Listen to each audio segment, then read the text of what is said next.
Welcome to the Trill and BA Show. I'm your host, Felicia Ann Rose Anuha, aka the Trillest MBA you will ever know.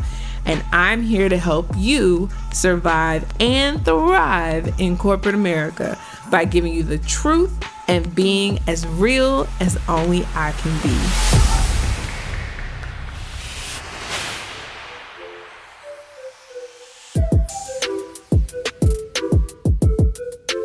Happy Sunday, everybody. Welcome back to the show.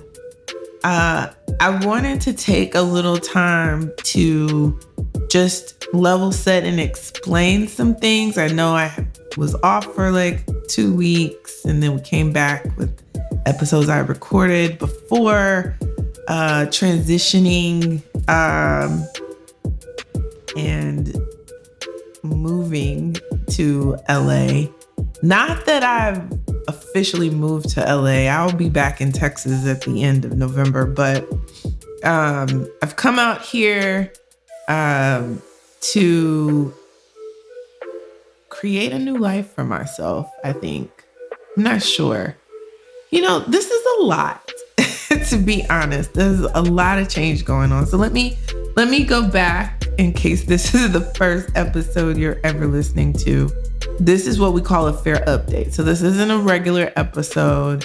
This is just me coming to you guys with some learnings that I'm experiencing in my own career journey, just so you know a little bit about me if you are new or if you don't know or wondering.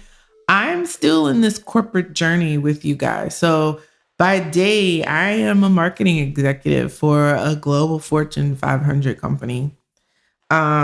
We don't talk too much about that on the show because I would like to keep my job for now. And I have struggled, which is the reason why I started doing the show. I struggled being the person that I wanted to be and becoming the executive that I wanted to become. And I continue to struggle. Oh my God, continue to struggle, especially as I move from individual contributor to people manager and people leader. And for as mature as I think I am, I'm not mature at all. I'm human.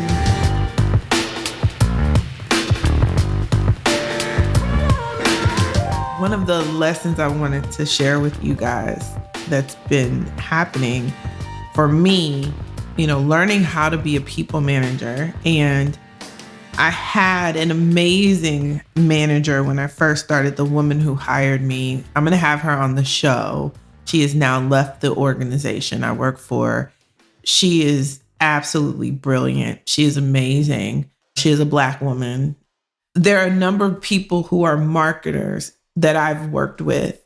2 of them I've had on the show, and they are phenomenal at what they do and the value they add to the organizations they work for. So one, and we'll have him back because he's just a wealth of knowledge, but Michael Pittman, he is amazing. I'll put a link to the show that he did with me about managing, your relationships and navigating your career, and him being a people manager. He's a phenomenal people manager. I've learned so much from him. Haven't executed it all very well. Still trying to get there, but learned a lot. The other person is Tia Cummings, Hopkins now. Tia's married, but Tia is phenomenal. She is just a brilliant mind. And she's one of the most beastly marketers I've ever worked with. And I've had the opportunity to work with her twice. But she is a brain. But not only a brain, but then she's also beautiful, which isn't fair. You're not supposed to get everything. She got it all. She got the brain, she got the beauty, she got the heart. She's just a salt of the earth human being, and she is beastly at what she does. And so how she manages her career is just a testament of her prowess and acumen. And so those two, along with my previous manager, Brianna Jones, those three together, like if I could hire them, I can't afford them, but if I could hire them, when I'm able to hire them, I will.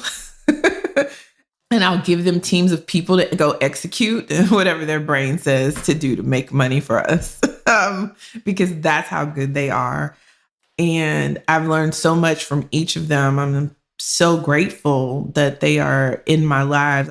But when you are surrounded by those types of people in your network, you realize you have a lot to learn, especially when it comes to the softer skills that propel your career at higher levels.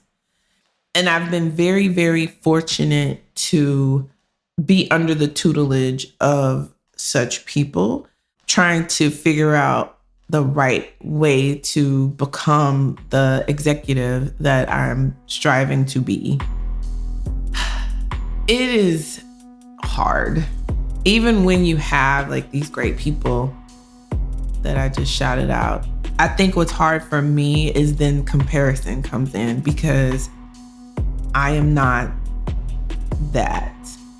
And when I say that, I am not the polish that I see that succeeds in corporate. I don't know about y'all, but I see a lot of times, especially when there's a Black woman leader, it feels like there's a theme or thread about how those people show up. I think that's one reason why people got really excited about Bozoma St. John, because she was outside of that box of what Black senior leader women were looking like. You know, oftentimes we saw Black senior leader women very poised, very put together. There's a lot of hair swoops, as I call them, a lot of weave and wigs going on up until just recently. I would say in the past maybe 5 to 10 years, are we seeing Black senior leader women wearing their hair differently. So locs, faux locs, braids, protective styles, those types of things. I think we have pushed to create space for us to be more in our authenticity. And what I struggle with, even though you may show up with, you know, a changed hairstyle, there's still a manner in which you show up. There's still a tone in the voice. There's still a persona that's created. And I don't do a good job at creating a persona. I just don't. I'm very much tell it like it is, very much this is my truth. And that lands on people in different ways. And so one of the biggest lessons I have had this week, when I got some feedback saying that I was negative.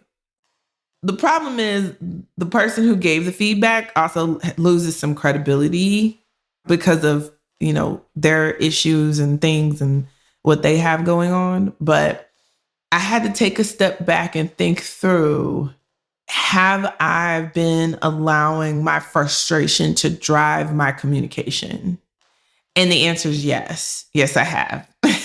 That is 100%. I do not have good things to say right now because, as with everyone, right? There's a lot of change happening. There's layoffs happening. What I'm recording right now is 2 days after the midterm elections, although this episode probably won't come out until after Thanksgiving. But I really struggle with not calling a thing and not calling a spade and just keeping it 100 about it. And in my mind, I'm just telling the truth. Like, I'm not being, you know, like, this just is hopeless. And at least in my mind, but I'm sure, I think there is a space where I'm just kind of like, you know what, fuck this shit. This is some bullshit. Y'all are stupid. This is dumb. This is some bullshit, right? So in saying that, when I strip away all the other things, I can see where if someone doesn't know me and they don't know my heart and they don't understand the person I am, then their takeaway is, ugh, she's negative. Right? And in the workplace, we have to be extra careful about that, because you could find yourself in a situation where you're in a meeting with HR and this person is, playing back things that you've said. And of course, it puts you in a not so great light because you have said all those things, even if they're true. I think that's where I have the cognitive disconnect, because if I'm saying something that's true, even if it's negative, that shouldn't matter. I'm just speaking the truth. That's my mindset. And people speaking the truth doesn't bother me, because I can speak the truth and say, oh, this, company is great at blah, blah, blah, blah, blah. I can also speak the truth and say, this company is trash. These leaders are incompetent. It's clear that they are from the results, blah, blah, blah, right? I can, whatever the truth of that situation is, by me speaking it, someone else's perception could be that I'm negative if I'm talking about the not so great things that are true.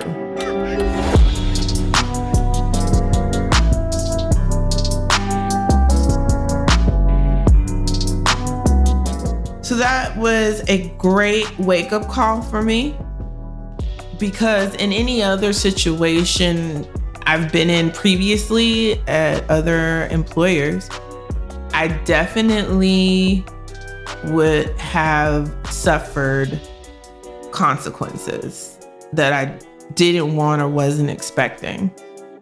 I think at a certain time and a certain level, when you've built certain relationships, you get more grace to grow and to learn. So I had some great takeaways from that conversation, as painful as conversation was, in my opinion. Because it's always painful when you have conflict. And it's okay to have conflict. And it's okay for it to be uncomfortable. But what's not okay is not learning and not taking away something tangible that you can grow from and get better going forward, whether you stay with the company or not. So that is something I wanted to share with you all, because I always talk about, you have to drive your narrative. You have to make sure that the things that are coming out of your mouth marry up to the narrative that you want the organization to have about you. And the problem is, we are human. And so to 100% of the time, stay calculated in everything you say is mentally and emotionally exhausting. Mm-hmm. However, it is very necessary for you to manage the words coming out of your mouth. And that really goes for everybody, but it is very much in particular for Black women, because what can happen and what people will try to make happen is they will try to then play on stereotypes of Black women. And then they will try to twist the truth. And for the wrong person in the room, that now becomes the new narrative. So there was a time where I had a coworker say I yelled at them and I cursed them. And it was not true. I do use curse words, clearly, as much as I try not to curse at work. Sometimes things slip out because I'm me. But not in anger. Like I never curse in anger or frustration. Like I make that a rule because I know how that could be seen. So when this person tried to make that accusation, I called him on. I said, "Oh, no, because first of all, that's highly disrespectful to cuss out your coworker. But also, I would never do that because I know I'm a Black woman." I didn't say that part out loud, but I was thinking it. I was like, I would never do that. And if you don't like any curse words, then one, you should have said that. And two, why did you say curse words to me? So, not at me. You didn't curse me, but you also used curse words in my presence. So if you don't like curse words, all of a sudden. So anyway, what I learned is very important for you to manage the words coming out of your mouth, because people will then also take what you said and then try to twist it and make it more than what it is. And if you're in the wrong situation, that could be very detrimental to your career at that junction in that role. And you don't want that because we're here for paychecks. That's what we're here for. So anything threatening your paycheck is a threat. And you have to mitigate those threats by managing your narrative and watching the things that come out of your mouth. So it all boils down to what my mama used to tell me all the time. She used to say, your mouth is going to get you in trouble. I mean, I hear her voice all the time. Okay, keep on. Your mouth going to get you in trouble. My mouth definitely gets me in trouble a lot. And it's something we all need to work on. And it's about building your communication skills. Being a better communicator will only get you more success, more money, more opportunities. Being a better communicator in a world of trash communicators, we are all trash communicators. We come out the womb not even knowing how to talk. So that's the starting point. and then you try to get better from there. And this is the reason why I'm doing this deep dive into Dale Carnegie, How to Win Friends and Influence People. Because at the crux of his book is all these tactics on how to communicate better, how to communicate for impact, how to influence with your communication. That is the $1 million skill that is needed for corporate America. If you don't know how to do anything else and you know how to communicate with influence and with impact, you will win. I don't care who you are. I don't care what you look like, because part of that is learning how to gain likability. And people don't promote people because of their skill set. People promote people because they like them and they want to work with them and they trust them. And that's why they promote people. That's why they hire people. It's likability. It has nothing to do with if you can actually do the job. Hey guys, so we're going to take a little bit of a break just so I can let you know about episode 30. If you're wondering what happened to episode 30, how did it go from 29 to 31? Well, episode 30 is an exclusive episode only for our Patreon members. So if you're interested in all the nuggets I dropped in episode 30, head on over to Patreon/Trill and BA show and become a Patreon, and you will have access to the exclusive episode 30 that just talks about what you need to tell your manager. Yeah, I kind of went off in the episode, but it's okay because I still dropped nuggets. So there's a lot of lessons in that episode. So head on over to Patreon and we're going to get back into this fair update that probably abruptly cut off because I didn't plan for an ad. Back to the show. said, at a lot of points in your career, as you grow in your career, it is going to be an automatic given based on your previous work experience and the companies that you worked for.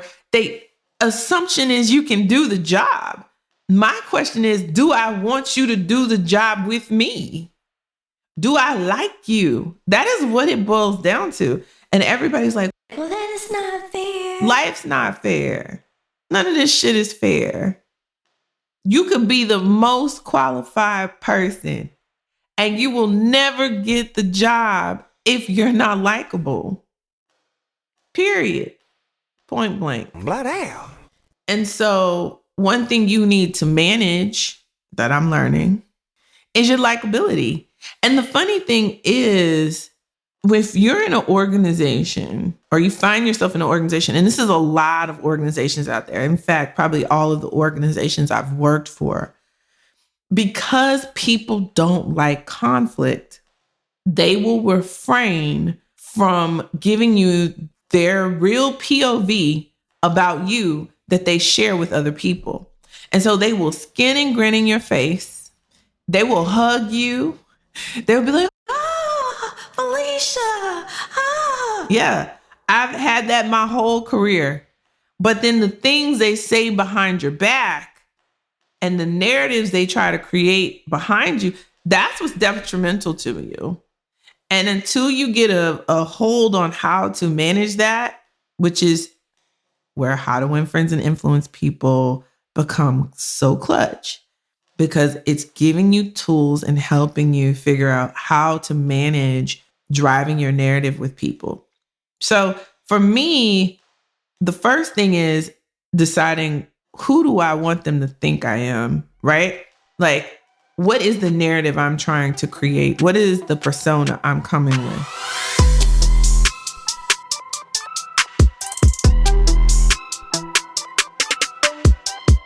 I try to make my persona as close to my Black ass self as possible. I try so hard because that way it's less mental energy and less fakeness and acting that I have to do and have to show up as. I don't want to not be myself. But something Brianna told me, and it was very key. She said, not everybody deserves you or the whole version of you. And when she said that to me, it was like, oh. Because in my mind, I was like, well, they just need to accept me for who I am and blah, blah, blah. Yeah, but do they deserve you? It's not about accepting you. It's about, there is something wonderful and magical and unique about showing up in your full self that not everybody deserves to get. Because why? Because they won't be a good steward of it. Because they won't be accepting. Because they don't understand the gift that you want to give them. And so you don't need to show up in your full self. So I created a mantra for myself, and I'll share it with you guys. And I've shared it before, but since these are the lessons I'm relearning, always learning the same lesson. Be your most positive self. Now, I clearly don't always follow that, right? Because when I get frustrated, and I'm an emotional person, I lead with my emotions. I care way too deeply about a lot of different things, especially when it comes to work. I care way too much. I care more than I ever should. People always look at me and they're like, I don't know how you gonna be rich one day because you care too much. And I'm like, cause I'm gonna show y'all. I can show you better than I can tell you. I fundamentally believe that we can care for each other, we can care for the world and still be successful. At my heart, I'm a capitalist, which is why I'm in corporate. But I also care about people. Like, I think you will do better and make more money if you put people first in the things that you do, and you actually care about the people. Because without the people, you won't have no money. So it's counterintuitive to me how many, entrepreneurs, business executives, they think it's all about plugging and playing into this game. And plugging and playing into the game is part of it. But then when you think about your strategy, sometimes everything isn't what it appears to be. So we've said these mantras, we've made these narratives, we've created these boxes. Like one of the boxes I hate is corporate's cutthroat and, they don't care about anybody. Recently, Meta, also known as Facebook, laid off 11,000 people globally, right? I had several people I know impacted by these layoffs. And, it feels bad. But one thing I understand and know to be true is that corporate is always going to do what corporate does, right? So you have to prepare yourself and be nimble enough to move in and out of these companies. You have to look at them as stepping stones. You can't look at them as places to land because they are never going to really be stable. No company. Everything needs to change and grow. And so when you think about, these boxes of what companies are, how you should be, all these things, I'm telling you, if you stick to what you know to be true in your core values, you will not lose. There will be times where you will get laid off. You have to, because there are times where you mistake that stepping stone as a place to land and stay. And the universe got to shake you up and say, you need to move. And the universe knows you're not going to move unless I do something drastic because you're comfortable. And so you always have to be managing your career 2 or 3 steps ahead. Tia, I'll link her show in the notes as well, talked about this. She's always planned for 2 roles ahead of where she is. And so as you move through corporate, as you grow in each role and at each company, move in ways that are authentic to you while simultaneously focusing on what is the narrative and persona that you want to drive that will help you move through and up, right? That's the goal. That's what you want to focus on. It really is as simple as reminding yourself at the beginning of the day what your goals are, and that every interaction you're having throughout the day is a stepping stone for that goal. And so this is where you need to be a bit calculating and thoughtful and intentional. I say calculating, but it's really thoughtful. Calculating is the sum of thoughtful and intentional. And you need to calculate your moves. You need to calculate what you say. You need to calculate your goals and the steps you're going to take to get there. So you just got to do the math on the things that you want for your career.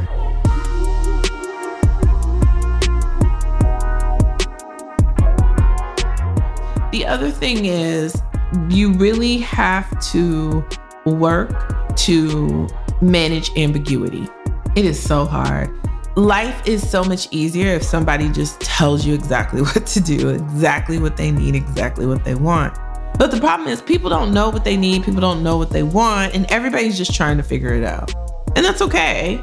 That's what you're hired to do. You're hired to figure it out. You're hired to create the plan. You're hired to give the answers, bring solutions, do the problem solving. That is why you've been hired. And it doesn't matter at what level you are. Every level, a percentage of your job is that thought leadership. And as you get in higher levels, the higher percentage of your job is about the thought leadership. And if you don't recognize that, that is going to be a big roadblock and barrier for you to climb in corporate. And I'm telling you, the switch is not easy. The switch from, think about it, K through 12, the way we've been conditioned in, public education that most of us go through. Some of us are lucky enough to go to private school, but the vast majority of us go to public school. So K through 12, we are taught to show up at a certain time, be certain places at certain times, do certain tasks and under the guise of learning. And then, I probably shouldn't say that, but that's what it seems like. And then you leave at a certain time, and then you come back and do it all again the next day, right? And you may do a little different task. You may be asked different questions, right? School, K through 12, is a training ground for the future workforce, point blank period, right? Then you go to university, where now you're going to spend another 4+ years specializing for these entrepreneurs and business people to hire you so you can make a living and do something we've convinced ourselves we love to do, which is work for other people, right? Because we know the trade-off. Like, the flip side is entrepreneurship, and that shit is just as hard, if not harder. So everybody's not going to want to be an entrepreneur. Great, but everybody got to work. So this is the system we have created, and we collectively have created and buy into it. So now my question to you is, how are you going to make this work for you? Right? How are you going to say, okay, I've been conditioned to do this, but how do I feel good in my own skin and make money doing things that I feel good about in my own skin? That's the challenge that we all have. And we've all been conditioned to be good at being this widget.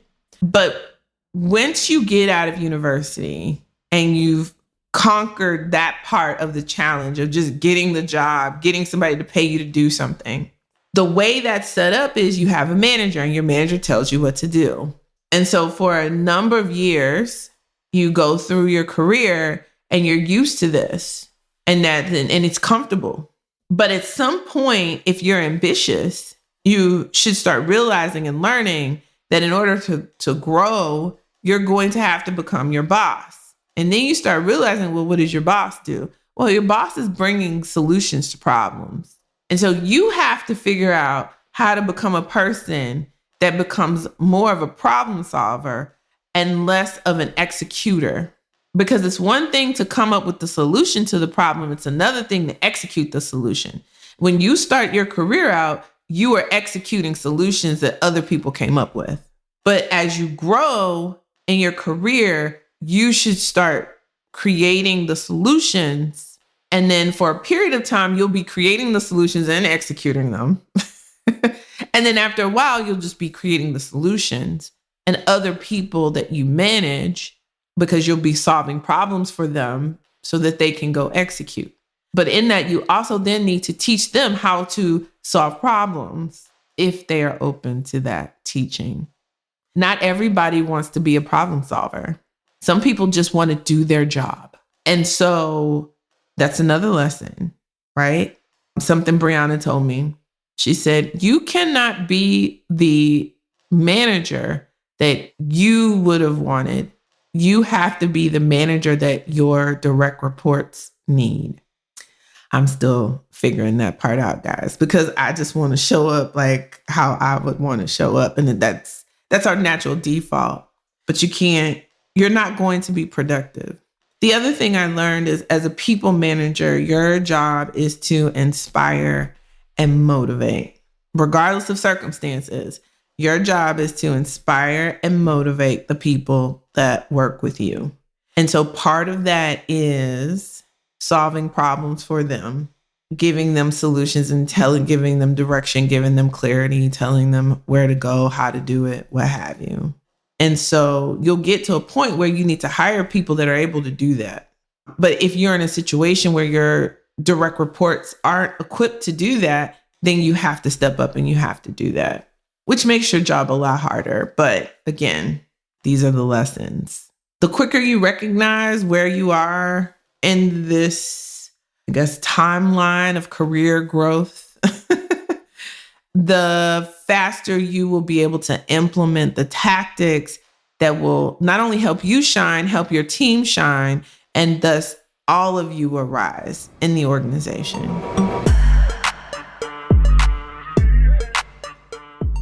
So these are the lessons that I have learned most recently. So I wanted to share that with you guys. If you have any questions or you want to ask me about your particular situation, you can always hit me up at ask@trillandba.com.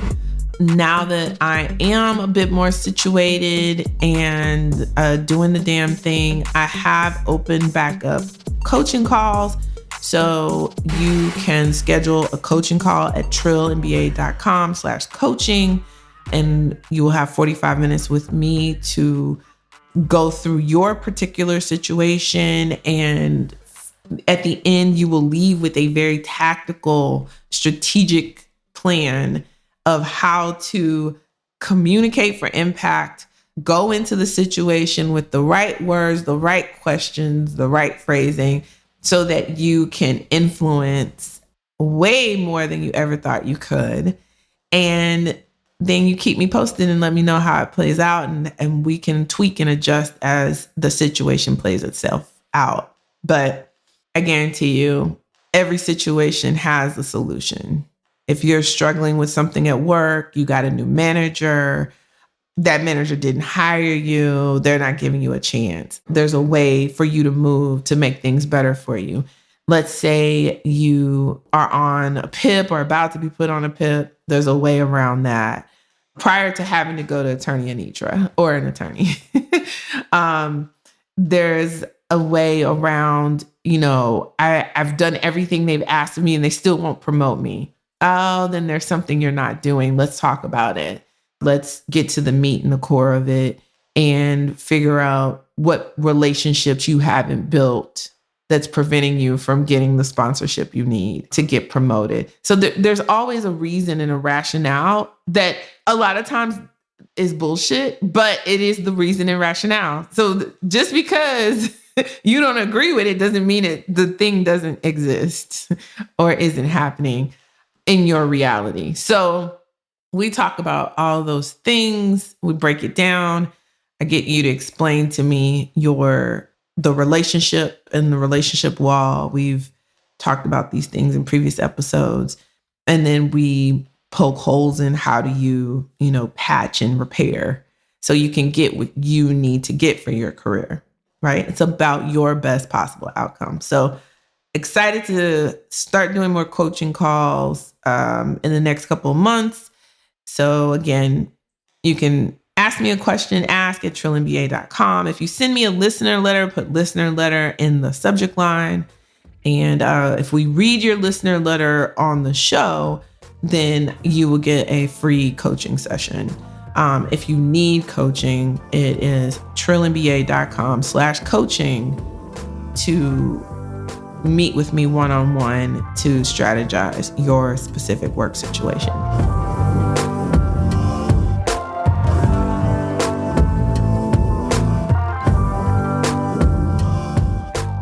All right, guys, wasn't expecting this to be this long.